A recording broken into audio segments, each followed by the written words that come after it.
Olá, tudo bem? Seja muito bem-vindo ao LideriCast. Você, pastor, líder, ou você que deseja crescer naquilo que você é ou naquilo que você faz, seja muito bem-vindo a mais um episódio. Hoje eu tenho certeza que vai ser extraordinário.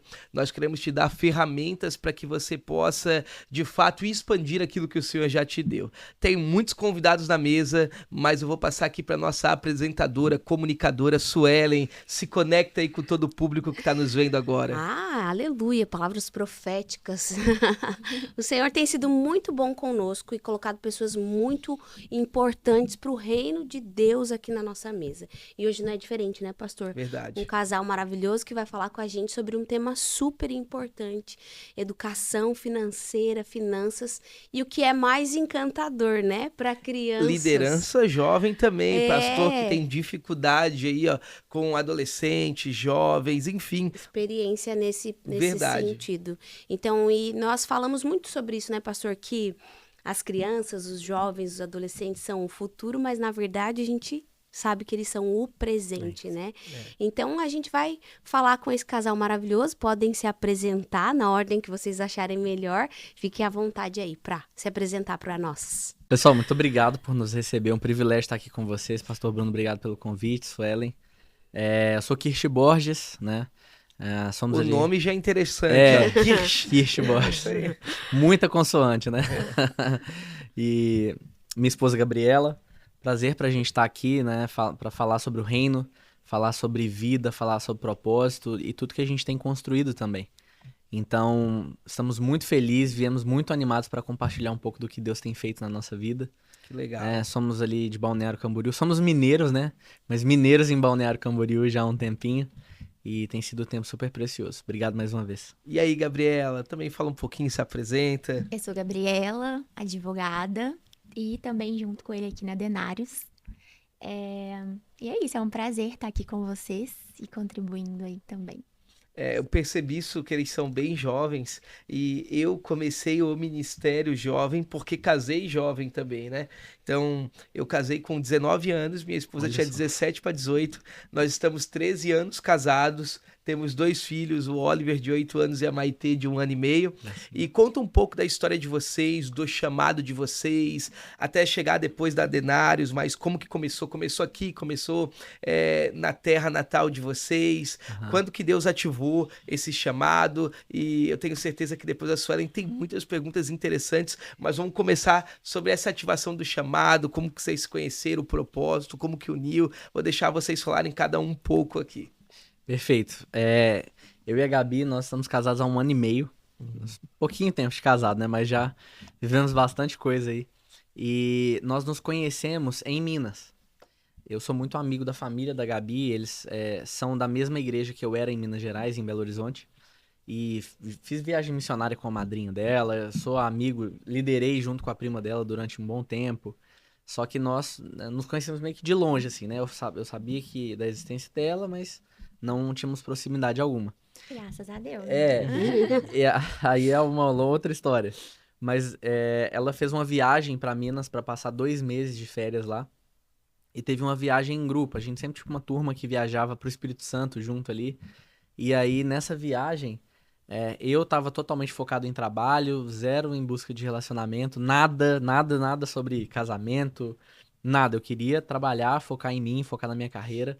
E a gente se conheceu e foi um tempo assim que.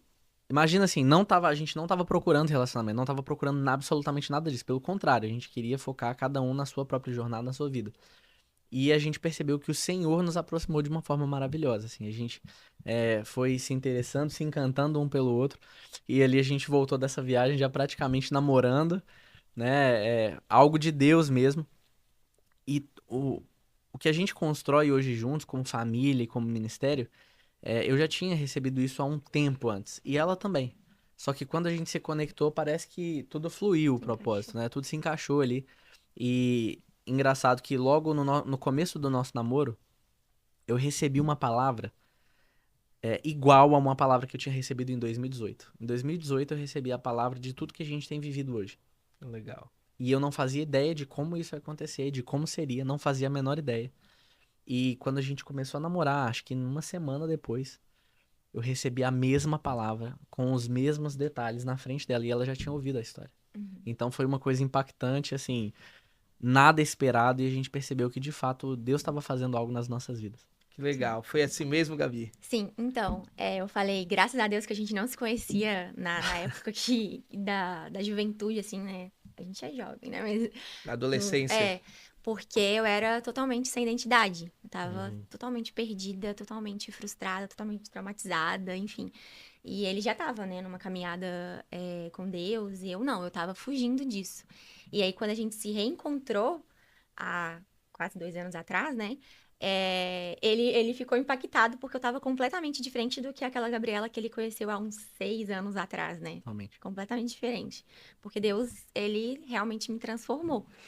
E essa história que ele contou, né, da palavra que ele recebeu, foi engraçado, porque ele me contou que ele recebeu essa palavra, que era o sonho dele de realmente levar a educação financeira para as crianças, para os adolescentes, também para os adultos, né? Mas ele enfatizou muito essa questão de realmente construir uma mentalidade nas crianças, porque é muito mais fácil do que desconstruir na cabeça de um adulto, né?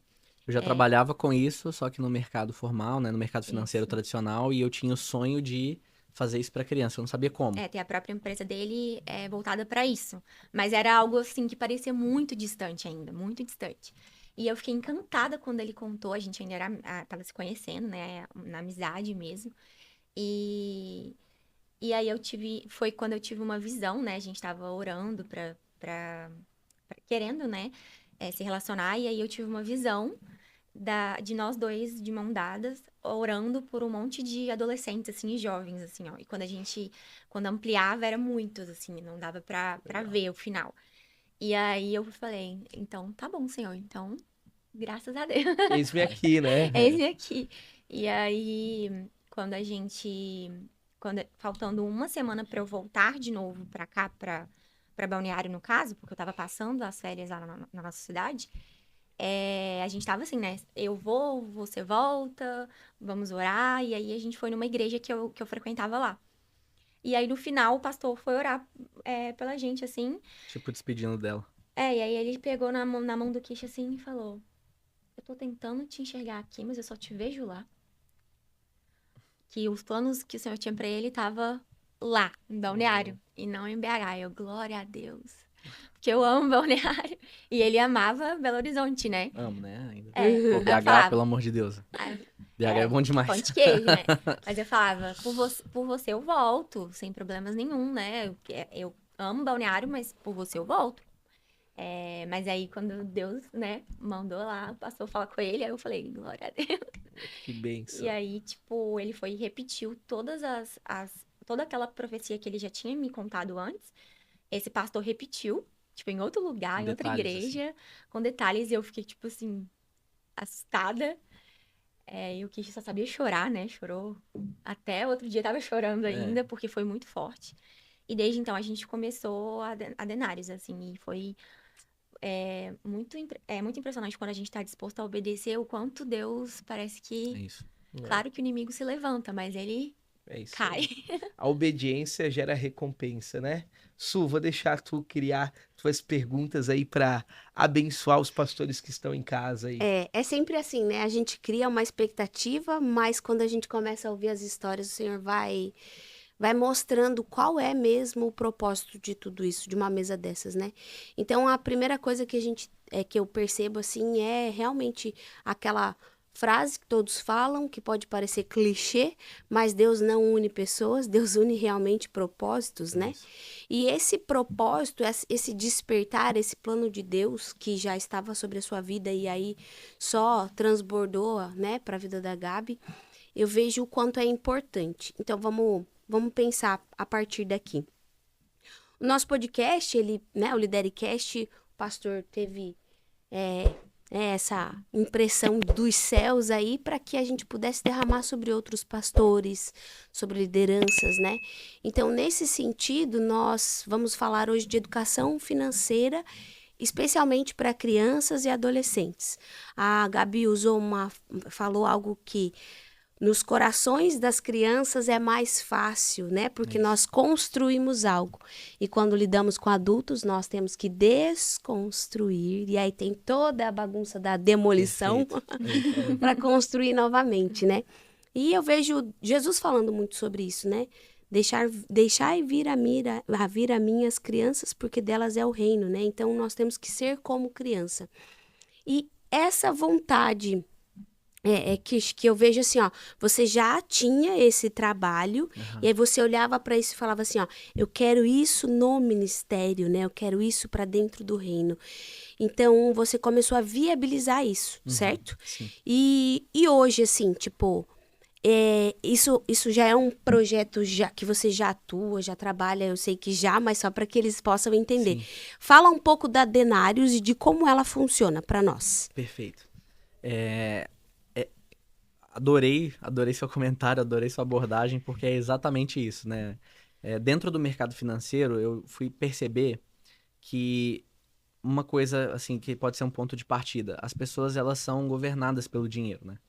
E foi isso que Jesus disse. É impossível servir a 2 senhores, e ali ele já classifica o dinheiro como um Deus, chocando todo mundo, né?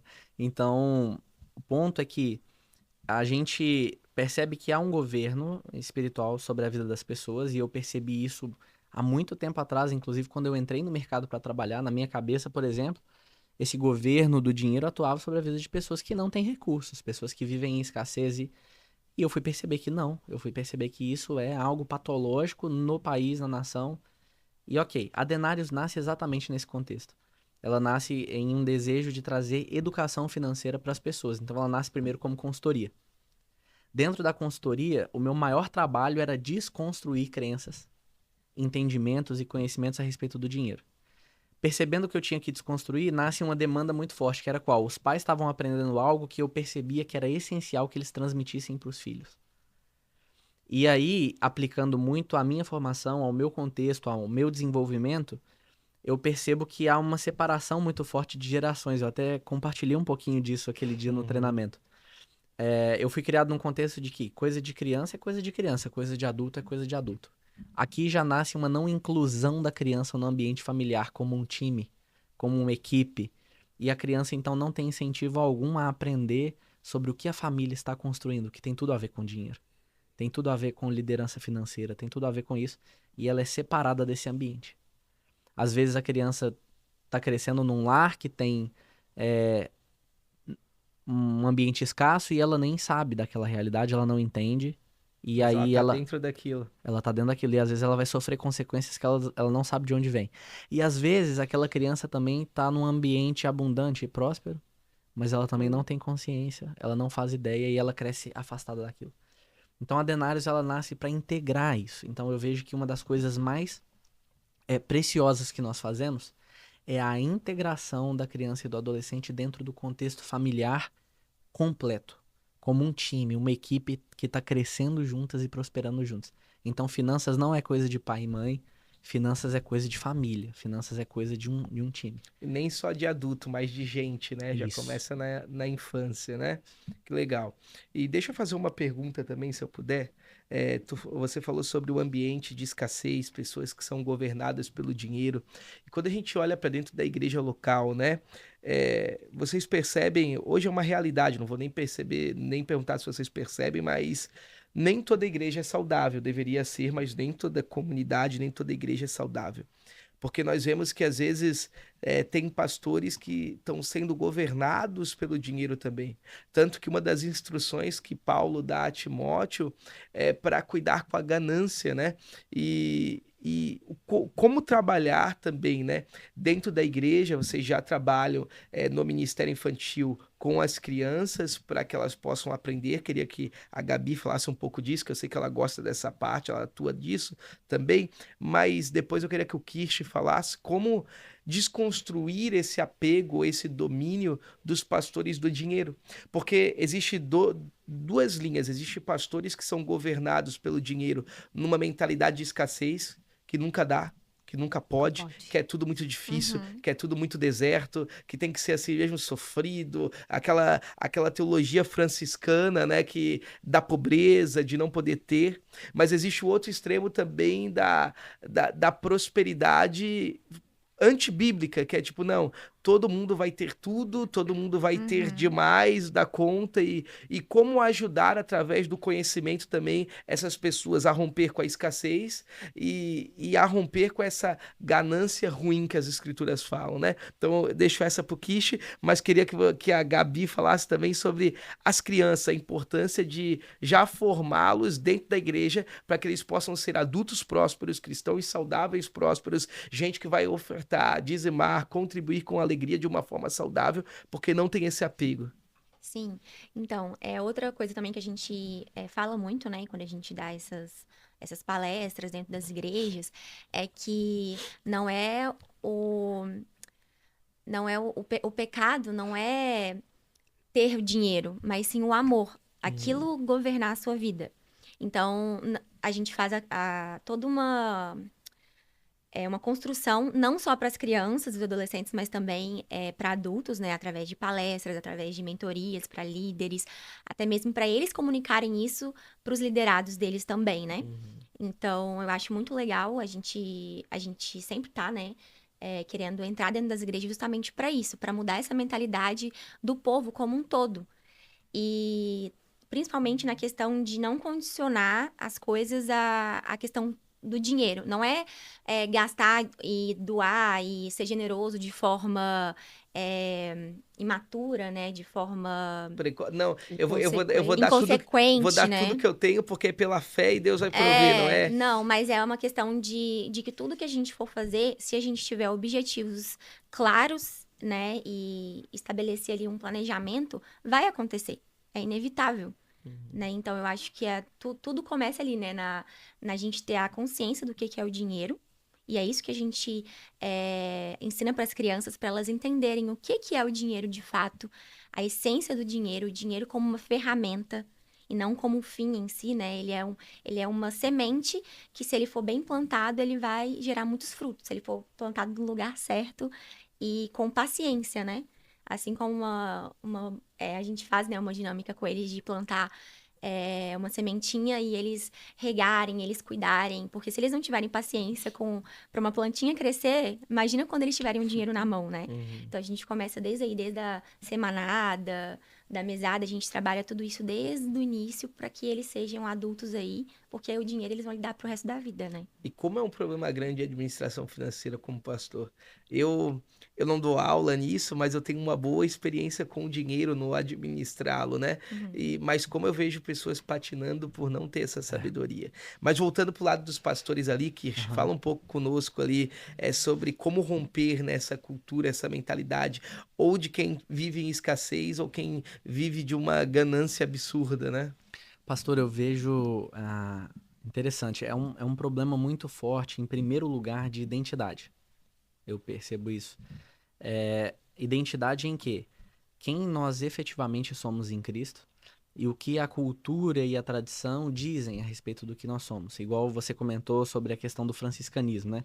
As pessoas, elas têm dentro de si, por fazerem parte de um país majoritariamente cristão, ultra católico, né? Todo mundo já tem essa cultura, todo mundo já tem o bom comportamento introduzido em si, e aquilo ali vai sendo construído. Naturalmente também essas crenças a respeito do dinheiro estão impregnadas nas pessoas, e crenças negativas a respeito dele, que o dinheiro é sujo, que o dinheiro que o dinheiro não é bom, que o dinheiro ele gera ganância, que ele gera corrupção, e não é verdade. Não é verdade. Na verdade, a ordem inicial que Deus dá ao homem é que ele deveria governar sobre todas as coisas. Essa é a ordem inicial, né? Coma de tudo, menos do fruto, e governe e subjugue a terra. E o homem, ele perde essa autoridade quando ele se afasta e quando ele se separa de Deus. E a realidade que nós temos em Cristo é que ele nos devolve essa harmonia com Deus e também o governo. Ele nos devolve essa autonomia e autenticidade que o próprio Deus nos deu, nos trazendo um caráter criativo. Eu gosto muito de falar sobre isso, que Deus ele nos cria conforme a sua imagem e semelhança e ele imprime em nós as suas características. E a primeira delas é da criatividade. A criatividade gera autonomia, autenticidade, capacidade construtiva, e isso tem sido completamente desconstruído nas pessoas. Então, qual o pressuposto que nós partimos para construir a Denários? Não é simplesmente princípios financeiros que a gente pega e aplica na criança para ela entender. Não é isso. Né, eu tive o privilégio, a oportunidade de, ainda não concluir, né, mas de fazer o seminário ali do Martin Butzer. E eu tive aulas ali que a gente chama de propedêutica teológica, né, introdução à teologia, com um pastor chamado Jonas Madureira. E ali eu fui aprender, nessa propedêutica teológica, que existe o autoconhecimento teológico. Aí ele vai pegar origens ali de João Calvino, de Agostinho de Hipona, que vão dizer que quanto mais o homem se aproxima de Deus, ele conhece a Deus e ele conhece a si mesmo. E quanto mais ele conhece a si mesmo, ele conhece aquele que o criou. Então eu percebo que a questão financeira ela está totalmente ligada à identidade. Né? O provérbio diz que em seu coração o homem planeja o seu caminho, mas o Senhor determina os seus passos. Então, como que a pessoa, por exemplo, perde o governo do dinheiro? Quando ela começa a dizer o que ela vai fazer ou não baseado nele. Eu não vou fazer tal coisa, eu não vou viver tal coisa porque eu não tenho dinheiro para isso. Pronto, ela entregou uma autoridade para ele. Eu não consigo acreditar que eu vou viver determinada coisa porque eu não tenho recurso para isso. Pronto, ela entregou, ela fez um contrato, ela averbou que o dinheiro tem o poder de limitar tudo aquilo que ela vai fazer. Mas a partir do momento que ela começa a enxergar aquilo que ela deseja, proclamar aquilo que ela deseja, colocar no papel, compartilhar com as pessoas e entregar aquilo que ela quer viver para as mãos do Senhor, é o que a palavra diz, né? Como um homem pensa em sua mente, em seu coração, assim ele é. E a gente começa a entregar essa vida, esses sonhos, esses desejos, tudo nas mãos daquele que tem a palavra final. Legal. Eu vou numa igreja que acho que tem um pastor, que ele faz isso, sabia? É? Ele conta os sonhos dele, a visão que ele teve em cima do púlpito. E aí é muito engraçado, porque hoje a gente já conhecendo, né, pastor, essa ousadia que o Senhor dá a ele, quando ele libera uma palavra do altar é muito engraçado. Eu geralmente fico, né, em algumas funções ali no culto. Quando ele conta uma novidade que veio direto do céu e ele expressa isso, a gente fala, ai meu Deus, agora a gente vai. Como que vai ser? Porque a gente já se pergunta, como vai ser? Porque vai ser, né? Então, essa questão de ter essa proximidade com Deus, né? Deus fala, né, na palavra que ele conta segredos aos amigos dele. Aí ele te conta um segredo, aí você expressa isso, verbaliza isso, e é bem isso que você falou. Eu vejo a gente vivendo isso, né, pastor? Meu Deus, esse movimento, assim, e eu sou muito grata por essa ousadia que ele tem. Porque eu falo o seguinte, quando estamos num ministério onde a gente tem um pastoreio que age dessa forma, que não permite que o governo seja entregue, né, bem pelo contrário, fala, não, me dá aqui que eu governo, nós aproveitamos dessas bênçãos. Pastor, eu queria que você falasse um pouco sobre isso, porque isso que o Kirsch falou, meu Deus, eu vi ele no púlpito e a gente se movimentando, meu Deus, e agora? Como que a gente vai fazer? O que a gente vai fazer primeiro? Porque a gente vai fazer, Sim. Entende? Amém. Eu acredito que o combustível, não vamos aqui espiritualizar, falando da ação do Espírito Santo Sim. ou do poder da palavra. Vamos falar acerca de movimento, comunidade, um ajuntamento de pessoas. O combustível de uma comunidade é a visão do líder. E se a visão do líder estiver limitado ao seu saldo bancário, automaticamente a gente nunca vai se mover para os lugares que Deus tem. Então nós somos motivados por aquilo que Deus nos mostrou e não por aquilo que a gente enxerga como uma realidade. E eu acredito muito você falando isso, Ellen, daquilo que acontece em João capítulo 6, que Jesus vai perguntar para os seus discípulos, olha, dê ao povo de comer. Só que aí vem um dos discípulos, Filipe, fala assim, olha, 200 denários não compraria pão para toda essa multidão. Jesus não perguntou para ele quanto que eles tinham, Jesus deu a ele uma ordem, Jesus perguntou o que tem para dar para o povo. Só que Jesus está perguntando, dando uma direção, dando uma visão, e eles estão calculando, peraí, mas não tem. Aí de repente vem André, que a gente pensa assim, não, agora vai dar bom. Aí ele fala, tem um rapaz, tem 5 pães e 2 peixinhos, acertou. Mas aí no final estraga tudo. Mas o que é isso para essa multidão? Porque alguém que quer viver uma direção do céu com uma calculadora da terra. E eu costumo falar que aquilo que o céu pede pra gente fazer não vai caber dentro de uma calculadora. Amém. Porque era 5.000 homens, fora mulheres e crianças. Então, a gente está falando ali de uma contagem só de homens, 5.000 homens, fora mulheres e crianças. Era muita gente. Ah, como é que se calcula uma comida, a porcentagem de gramas que isso... Não tem como. Porque sempre quando Deus nos pedir para estabelecer algo, vai ser overflow. O que é overflow? Overflow é um termo usado na parte de TI, que é quando a gente pega a calculadora, faz um cálculo, e esse cálculo não dá, a calculadora não dá conta e aparece uma letra ali no meio dos números. Aquela letra significa overflow, ou seja, a máquina não teve capacidade de calcular de forma total aquele cálculo. Então, eu sempre acreditei que quando o céu nos pede algo, não vai caber na nossa calculadora, no nosso cálculo da nossa mente, porque Amém. é overflow, é coisas que Não só cabe Deus no espera. orçamento. É claro que com a inteligência financeira, né? Tô falando da minha fé pros pastores aí que compram e falam assim, Deus vai abençoar e tal. Só que eu sei que a sabedoria no administrar também é Isso, importante, né? perfeito. E eu tenho uma outra pergunta, Suelen. Que pergunta é essa? Porque existe gente que... Eu sou muito assim, a Suelen vai entender. Nós temos uma visão e a visão vai ser sempre maior do que o nosso orçamento.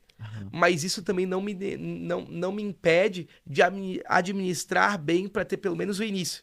Porque eu entendo que o milagre não... É difícil a gente ter um milagre que vem do nada. Eu acredito que Deus se move pela nossa iniciativa. Eu não tenho tudo, mas eu tenho o começo. Eu não tenho tudo, mas eu tenho o início. Eles não tinham... O pão e o peixe não surgiu do nada. Tinha alguém que tinha o pouco, mas alguém guardou o pouco, né? E eu acho tão incrível porque tem pessoas que não conseguem ter nem o pouco. Tem um texto, um provérbios ou um termo em Eclesiastes que vai dizer o quê? Que o homem insensato, ele gasta tudo que tem. Então, tem gente, tem pastor, tem líderes. Eu conheço pessoas que eles trabalham com o orçamento da igreja assim, tem que entrar domingo para me pagar a conta. Eu acho isso uma negligência. Você pode passar uma fase assim, uma estação assim na sua igreja, mas uma fase não é uma vida inteira. Se você está há muito tempo vivendo dessa forma, é porque você tem administrado mal, é porque você não tem tido gerência, governo, né, das suas finanças. E eu queria que vocês falassem um pouco sobre essa ideia de agir em fé e não cabe no orçamento humano, mas a gente ter o nosso lado de ser uma fé sábia, não aquela fé que vai fazendo conta e depois, irmãos, agora me ajudem aqui porque não deu conta. Conta um pouco da experiência de vocês como igreja. Eu acho legal, porque igual a gente estava falando aqui, que existe uma fé passiva e uma fé ativa, que eu costumo dizer, né? Então, Deus entregou algo, igual você falou da multiplicação, né, dos pães e dos peixes. Jesus, ele pega e manda organizar todo mundo ali, ó, certinho, 50, todo mundo 100. organizado. Então, eu acredito muito Organizar o nisso, cesto. né, organizar tudo, eu acho que é algo que muda os planos, né, Cenário, né? o cenário, e igual ele mandou, né, todo mundo lá se organizar e organizou tudo para que todo mundo se alimentasse. Então, acho que é muito importante isso, a gente se manter organizado, porque eu acho que Deus, ele não vai ficar trabalhando na bagunça, né? E eu acho também essa questão da fé passiva e a fé ativa é que a gente crê, mas ninguém vai ficar parado esperando cair do céu, né? A gente tem que estar se movimentando e conforme a Responsabilidade, gente... né? Sim, conforme a gente for se movimentando, o Espírito Santo vai conduzindo a gente, né? Eu acredito totalmente nisso que a Gabi tá falando, porque Deus, ele é totalmente soberano, altamente soberano, infinitamente soberano, e nós somos responsáveis. E ele dá uma ordem pra eles, né? Dê a eles vocês mesmos de comer. Eu imagino que ele tava assim, né? Vamos. Vocês têm autonomia. Olha que interessante. Jesus, permitindo que eles fossem totalmente participantes daquele momento, manda que eles organizem tudo. Aí eu lembro daquele texto que diz... quem irá construir uma casa e não se assentará primeiro para fazer os cálculos e ver se conseguirá terminar. Então, não existe contraponto em relação ao texto que diz que basta cada dia o seu próprio mal, o amanhã trará suas próprias preocupações. Eu não vou me organizar, não vou cuidar, porque o Senhor disse que basta cada dia o seu próprio mal. Isso não é verdade. Esse texto ele está dizendo que nós precisamos estar nas mãos dele, mas ele o tempo todo nos chama a essa responsabilidade. responsabilidade de zelar e cuidar por aquilo que nós temos. Uau. Qual o pressuposto que a gente parte disso? Que o dinheiro é uma semente. O dinheiro serve para ser consumido, mas ele também serve para ser plantado. Então, nem toda semente é para consumo. Então, nem todo dinheiro é para eu usar. Eu preciso segmentar esse dinheiro. Eu preciso de ter celeiros de armazenamento, não como um louco que armazena como se, né, tudo dependesse disso. Não, mas como uma pessoa que entende que a semente tem que ser plantada em terra boa. Aqui a gente está falando de investimentos. A gente está falando de uma colheita futura. Então, eu atendo a minha necessidade consumindo. Eu consumo as minhas sementes. Eu entendo quanta semente eu preciso para me manter. Eu preciso pegar a semente e eu preciso plantá-la em terra boa, bons investimentos, não é só plantar, tem que ser num lugar bom, para que eu colha futuramente. E além disso, eu preciso também plantar essa mesma semente na vida do outro. Aqui eu tenho a generosidade. Então, todo o universo financeiro, quando a gente começa a tratar o dinheiro como semente e não a limitá-lo, e não a entregar o domínio e o governo para ele, eu digo, eu vou consumir. E eu vou plantar na minha própria vida e eu planto também na vida do outro. Assim eu começo a tratá-lo como uma semente, não só ter consciência. Quando a gente fala, pastor, que o dinheiro é uma semente, todo mundo fala assim, mas isso aí eu já sei. Mas não basta saber. Eu preciso tratá-lo como semente. Então, se eu não guardo parte dos meus ganhos para uma colheita futura, eu não estou tratando ele como semente. Se eu não consumo de forma moderada, sem desperdícios, eu não estou tratando ele como semente. E se eu não planto ele na vida do outro, onde eu não colho benefício próprio, onde eu simplesmente abençoo a minha comunidade, pessoas que eu amo, pessoas que eu não conheço, pessoas que eu sei que precisam, eu trato ele como semente e ele frutifica. Uau. Você falou sobre desperdício e ainda dentro do texto de João, capítulo 6, na multiplicação, Jesus fala assim, ó, junte tudo para que nada se perca. Por quê? Porque Deus nunca vai multiplicar algo para se perder. Não faz sentido, né? E aí a gente parte de forma espiritual, não tão técnica como vocês, mas por que tem pessoas que nunca vivem uma abundância? Porque tudo que Deus multiplica se perde. Tudo que Deus multiplica se acaba, né? Ele não consegue tratar como semente de consumir, plantar, como você falou, ou abençoar alguém, e aí as sementes vão se perdendo, né? Mas vou deixar a Suelen construir também, que tem muita pergunta, tem muita coisa. Esse tema é muito interessante, porque a gente vê pessoas padecendo por conta do governo que o dinheiro faz sobre a vida delas, né? E deixando de viver o extraordinário de Deus, aquelas coisas que só Deus tem pra gente, né? Então, queria que vocês falassem um pouco de como é essa viabilização, esse ensino, né? Eu sou professora de matemática, gente. Olha só! 15 anos atuando na área e eu percebia muito isso, assim. O fato de você ter uma estrutura já pré-exposta para as crianças de que isso é muito difícil, de que isso não se aprende, de que isso não se ensina, de que isso não se toca, né? Mas como viabilizar para dentro de um ministério, de uma igreja, essa estrutura de ensino a respeito das finanças, com todo esse caráter, né, de Cristo mesmo, assim, porque Cristo foi um ótimo administrador daquilo que tinha, né? Já conta também que você tem um projeto, assim, dentro das igrejas, enfim, fala Legal. um pouco sobre isso.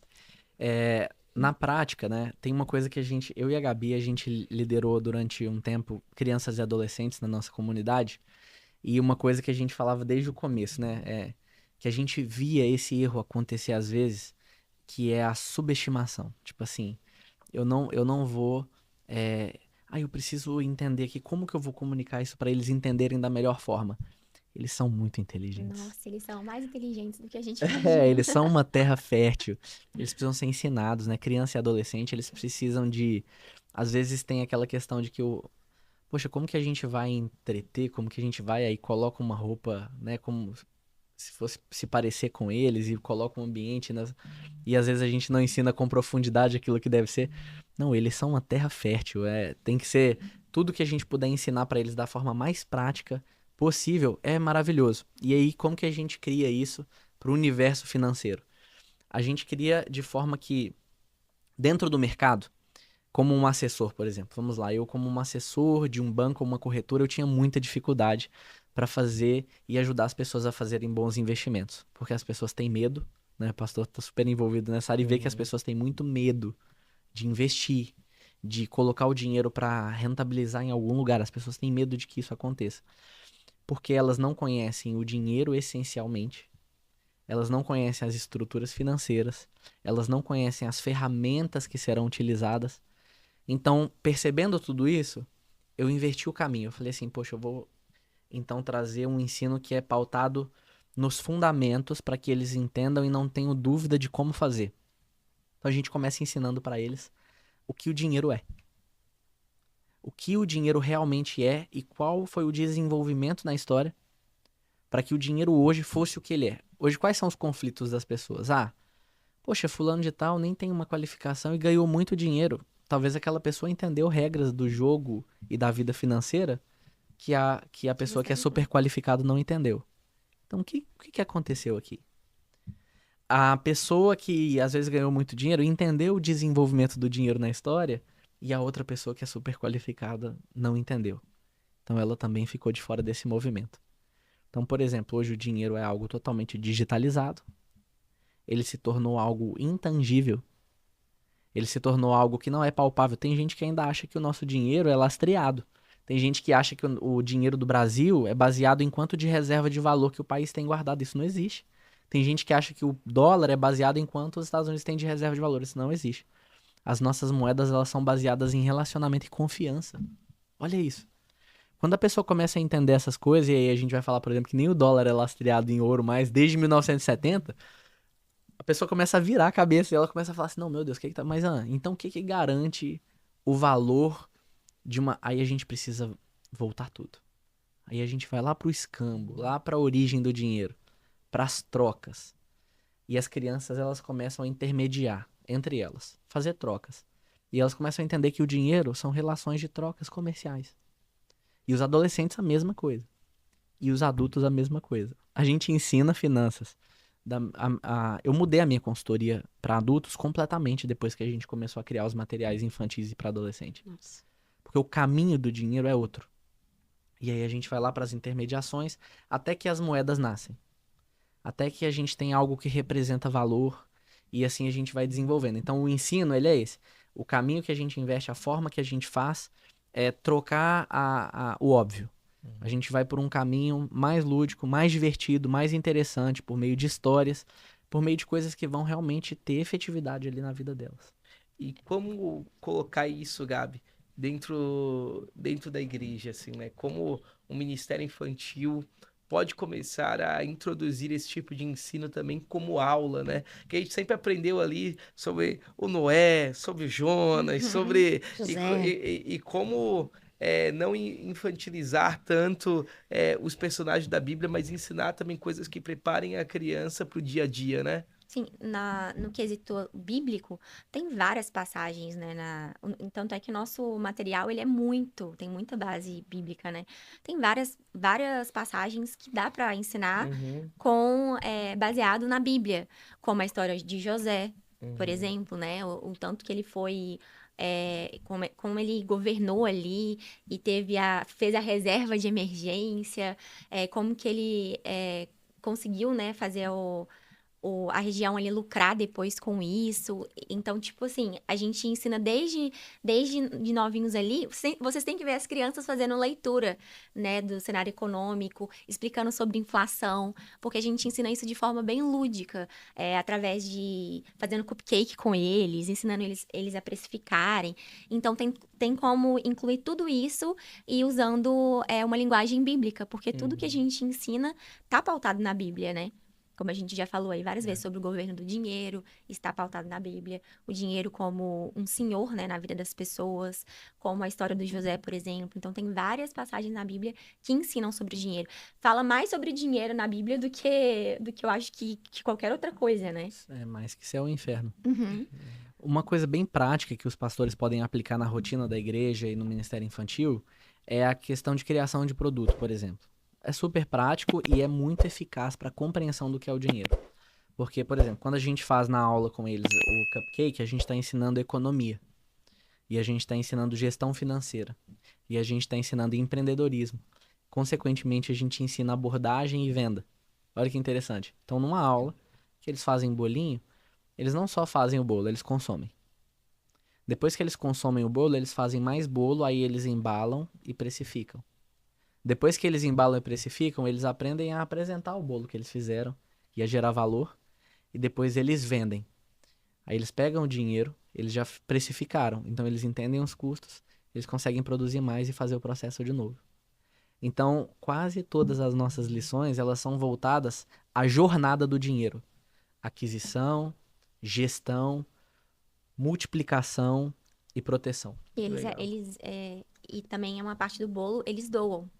Isso. Que a gente realmente ensina muito isso sobre a generosidade. E você falou sobre a questão disso nas igrejas, por isso que você falou, né, pra gente falar do nosso projeto, que é realmente levar a educação financeira para as igrejas. Tanto para a comunidade, mas também para as crianças e para os adolescentes, porque isso vai fazer com que eles criem fontes de renda, não é renda extra, tá? São várias fontes, né? São outras fontes de renda, assim como está na Bíblia, para que eles se tornem, né, pessoas com a mentalidade mais próspera, e isso, consequentemente, vai fazer com que eles sejam mais generosos na igreja. Às vezes, não só financeiramente, mas sim com a mentalidade mesmo de crescimento da igreja, para que mais vidas sejam alcançadas, e eles vão abraçar mesmo aquela cultura para isso, né? Então, eu acho que é mesmo uma mudança de mentalidade. E é nosso objetivo, né? Colocar isso nas igrejas para mudar a mentalidade das pessoas e que elas também se tornem mais generosas com isso e que a igreja não fique dependendo de dízimos e ofertas, mas sim também de ser remunerado, né? Pelo curso da Denários dentro das igrejas, por exemplo. Isso ser uma fonte de renda para a igreja. Legal, muito legal. Eu tô extasiada com tudo. Eu já imaginei várias coisas. Na verdade, a gente já tem um movimento dentro da nossa igreja, que é um projeto que se chama Bons Frutos. Lá a gente atende crianças, hoje tem uma média de 17, 20 crianças, né? Isso, Que a gente faz o contraturno estudantil. Ali a gente, né, dá um tempo de devocional para elas, faz uma alimentação ao chegar, então uma frutinha, alguma coisa assim, pós-almoço, e depois tem uma Que jantinha. legal. E dentro dessas eu trabalhei durante um tempo ali no início, a gente chegou a desenvolver algumas receitas para trabalhar essa questão de quantidade e tal, mais matemática mesmo, né? Sim. Mas agora eu já imaginei aquele povinho todo vendendo os brownies, os É cupcakes, isso aí. né? E fazendo tudo isso. Mas dentro dessa estrutura, eu preciso ter pessoas aptas, né? E essa aptidão, o que vocês acreditam?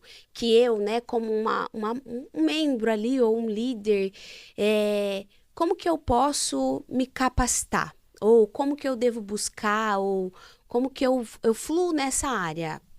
Para ensinar essas crianças. Como que eu preparo esse ministério, o pastor que está vendo a gente, assim, ó, cara, gostei, quero isso na minha igreja, como que eu faço? Legal. Eu sou altamente adepto de boas referências. Eu acho que isso é o que todo mundo precisa na vida e em todos os sentidos. Então, um ponto muito importante, pastor, inclusive que você comentou ali, como que a gente traz isso para a realidade, para a comunidade, para as igrejas que às vezes estão carentes dessa questão toda, seja de mão de obra e tudo mais. O primeiro passo é que eu vejo que o líder ele precisa identificar e valorizar os bons talentos que ele tem na comunidade. Então, descentralizar, né? Tem que ser o oposto de centralização. Ele não pode assumir tudo para si e tudo mais, mas ele precisa levantar as pessoas qualificadas. Olha que interessante. Toda igreja que tem no mínimo de 50 a 100 pessoas ali, ou vai ter alguém que está com uma atuação próxima à área financeira, uma pessoa que trabalha em banco, uma pessoa que de alguma forma conhece produtos financeiros, uma pessoa que tem uma contabilidade, uma pessoa que, entende? Identificar quem são as pessoas dessas áreas na comunidade que sabem fazer aquilo e fazer com que essas pessoas peguem esse conhecimento que elas têm e transbordem sobre a vida das outras pessoas. Dividam e partilhem esse conhecimento, né? Então, o ponto que eu vejo é que às vezes tem uma centralização muito forte na questão do estudo bíblico e tudo mais, mas a igreja, ela tem uma responsabilidade muito grande educacional, e isso a história nos diz. Nós temos sonhos incríveis para Denales, nós temos sonhos imensos para Denales, assim, que se eu pudesse ficar aqui falando, eu falaria a manhã inteira sobre. Mas, por exemplo, os maiores centros educacionais que a gente tem hoje no mundo e que são referências por aí, nasceram do protestantismo. Nasceram de escolas de formação de líderes. Harvard, Yale, Cambridge. Esses lugares nascem de simplesmente formações de liderança, se tornam grandes universidades, exportam mão de obra, conhecimento. Então, desde sempre a igreja tem um papel formador, educador. E eu acho que quanto mais a igreja assumir esse papel, mais fruto educacional e precioso a gente tem. Eu acho que outro ponto também é que eu percebo muito nas igrejas, né? Eu falava muito com os adolescentes isso. Não, a gente não vai ser líder de adolescente aqui com vocês para sempre. Porque a nossa função é formar vocês líderes melhores do que a gente. Então, eu percebo muito que em muitas igrejas, os líderes eles têm medo de ter o lugar deles ocupado. Ou de alguém fazer melhor do que eles. Sendo que Jesus, ele quer capacitar a gente e que a gente faça coisas maiores, que a gente expanda. Então, eu acredito nisso, que a gente deve capacitar pessoas para serem melhores do que nós. Perfeito. Então, quando a igreja entender isso, creio que muitas igrejas já estão entendendo, né? Que o papel delas não é pegar tudo. Às vezes o pastor, por exemplo, ele é muito bom naquilo e ninguém faz como ele. Mas aí ele pega tudo pra fazer e aí acaba que isso sobrecarrega ele e não dá oportunidade para as outras pessoas, para desenvolver outras pessoas. E é o papel dos líderes desenvolver as outras pessoas, né? Identificar aqueles dons e talentos e aprimorar eles, né? Ajudar a pessoa na caminhada. Então, acho que isso é muito importante, porque com certeza, assim, vai conseguir formar mais pessoas ali para essa área, né? Que é uma área que muitas vezes é muito solitária, que é a área das crianças, né? Eu liderava o Kids também. É uma área que muitas pessoas não olham, é uma área mais escondida, né? Que não tem câmeras e palco. Holofotes. Mas é uma área onde é muito precioso. É muito precioso. Sim. É uma área que a própria pessoa ela é curada ali através da vida das crianças também. Então, eu acho que tem que ter esse foco para capacitar mais pessoas para cuidarem das crianças e dos adolescentes da forma correta, né? E de forma mais lúdica também, para que... Eu acho que é isso, é capacitar os adultos, para eles transmitirem isso para as crianças, porque muitas vezes a gente coloca pessoas lá para transmitir que não tem a capacitação, que não vive aquilo. Então, como que ela vai transmitir aquilo para as crianças também, né? E os adolescentes? Muito bom.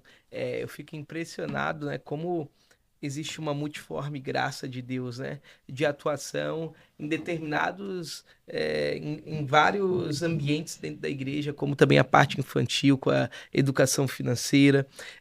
E hoje, se vocês pudessem dar um conselho para o pastor que nos ouve hoje, vocês que já trabalharam em ministério infantil, trabalham com a questão da inteligência financeira, que conselhos que você daria hoje para o pastor a nível do ministério infantil, da inteligência financeira, conselhos que talvez afetariam de forma positiva a igreja dele local, se ele fizesse tais práticas, né? Queria abrir essa pergunta para vocês, nós estamos caminhando aí para a parte final, mas que conselhos vocês dariam aí para esses pastores? Quero ouvir você.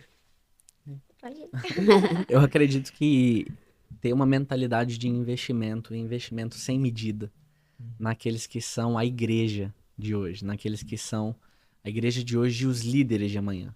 Então, formá-los de forma completa, eficaz, né? E não esperar que aquilo ali seja feito no ambiente escolar. Não esperar que aquilo seja feito simplesmente no ambiente fora da igreja, né? Mas trazer essa visão integral para eles. Tem um problema que a gente nota, não só no Brasil, mas na fé cristã como um todo, que é o dualismo. É a gente separar o sagrado do que é secular. Isso não existe. A nossa vida é integral. A nossa vida é 100% do Senhor. Então, a igreja precisa assumir esse papel. Os pastores, os líderes, eles precisam assumir esse papel de quê? de que nas mãos deles ali tem uma imensa responsabilidade de formar os próximos líderes. Legal. Sim, Pegar e essas crianças, dar tudo que eles tiverem de precioso e também para os adolescentes. E outro ponto também é que as salinhas, né, das crianças não é um depósito de crianças, onde os adultos vão lá assistir as reuniões, assistir os cultos, e enquanto as crianças estão ali brincando. Não, é realmente, igual ele falou, é um papel educacional. É para ter o cultinho ali das crianças também, é para desenvolver, da mesma forma que tem cursos e coisas para desenvolver os adultos, tem que ter esse movimento também para as crianças e para os adolescentes. Até mesmo a gente envolvia muito os adolescentes, né? Deles serem responsáveis, às vezes, por conduzir a reunião ali, Pregar. por organizar, por pregar. A gente, não de maneira irresponsável, né? A gente Sim. conduzia, a gente auxiliava, mas justamente para que eles se sintam integrados, porque tem tanta coisa que lá fora é oferecido para eles, né? Tanto para as crianças quanto para os adolescentes. Então, não invalidem, não acho que eles estão novos demais, não. E como a gente falou, eles são mais inteligentes do que vocês imaginam. Eu acho que isso é muito importante porque, ainda que o contexto de igreja fosse outro, mas quando a gente vai pegar aí 2 décadas atrás, 20 anos atrás, parece que as crianças, elas tinham um desejo maior por tocar, por pregar, por exercer o ministério. E hoje em dia a gente vive, infelizmente, num contexto em que as crianças, elas querem joguinho, joguinho, joguinho, e elas não conseguem mais enxergar além daquilo dali. Sim. E talvez isso foi uma falha da igreja, de nós como pastores, de tratar as crianças como, não incomoda. Coisa de criança. Tipo Coisa assim, de adulto. não... Criança não tem voz. Isso aí. E aí hoje a gente tem uma dor que nós não temos tantos músicos jovens, tantas coisas, apesar que as igrejas são bem jovens, mas tu não vê isso. A gente via a criança desde pequeno batendo no violão, batendo numa bateria, pelo desejo de aprender o novo, e às vezes foi a própria igreja que abortou isso dentro da criança, né? Então, é algo pra gente se atentar como pastor e investir nessa área, né? Exatamente. Pastor, quanta coisa boa. Hoje, sério, passou assim, ó. Voou. Eu nem acredito que a gente tá no final. Isso aí ela falou que tá falando mal dos outros, então tô brincando. Não por isso. É porque realmente é algo que, como eu disse, né? Eu sou de formação da área da matemática, então pra mim faz muito sentido tudo isso.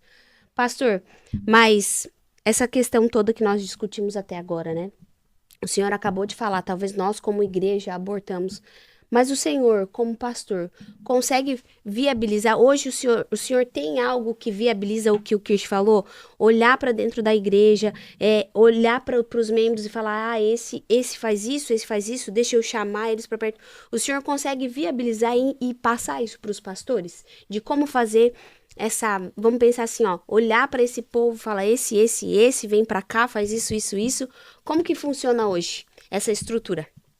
Poxa, uma pergunta bem complexa, né? Perguntou, mas eu acho que eu entendi. Vamos lá. Eu acredito que isso é muito do contexto de cada igreja, né? Mas o pastor, ele tem que ser um identificador de pessoas, né?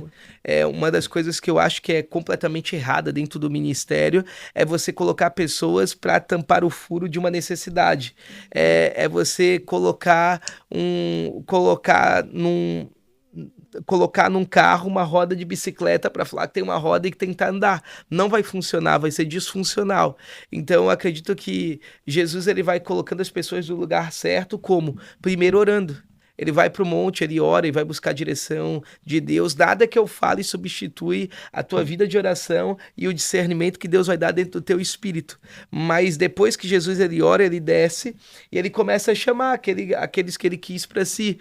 E mesmo assim, Jesus, sabendo das deficiências do povo, tinha pessoas que eram pessoas que cobravam impostos, tinham pessoas que eram pescadores, tinham pessoas que eram simples, tinha gente mais bem-sucedida sucedida como Judas, que não era ali da Galileia, era de outra região, e era alguém que já mexia com números, com algum tipo de economia para cuidar das finanças. Então Jesus foi identificando a competência e a habilidade de cada um. Eu acho que o pastor tem que orar e tem que colocar as pessoas dentro dos lugares, não por afinidade, mas por competência e por técnica também. Então eu acho que isso seria o maior conselho, assim, Suelen. Muito bom. E dentro disso, a gente está indo para a reta final, estamos encerrando. Queria que você curtisse, comentasse. A gente até se esqueceu de pedir para o pessoal se inscrever. Se inscreve aí, você que ficou até agora. Mas queria que o Kirsch e a Gabriela deixasse uma mensagem final para quem está nos ouvindo e já agradecer a presença deles, agradecer a sua aqui. Não sei se a Su quer botar alguma coisa antes de passar para eles também. Não, posso passar a palavra para eles, porque para mim está fazendo muito sentido. Quanto mais, melhor. Pode falar. Algo que tem tomado o meu coração e a minha mente nesses últimos tempos é que nós precisamos cada vez mais trazer para as pessoas a consciência de que a nossa sociedade ela caminha em direção a uma vida de consumo.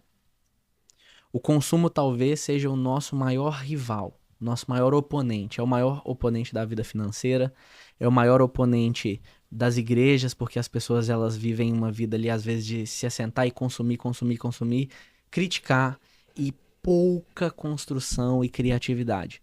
E eu sempre gosto de enfatizar isso. Essa é a primeira coisa que nós podemos conhecer de Deus nas Escrituras.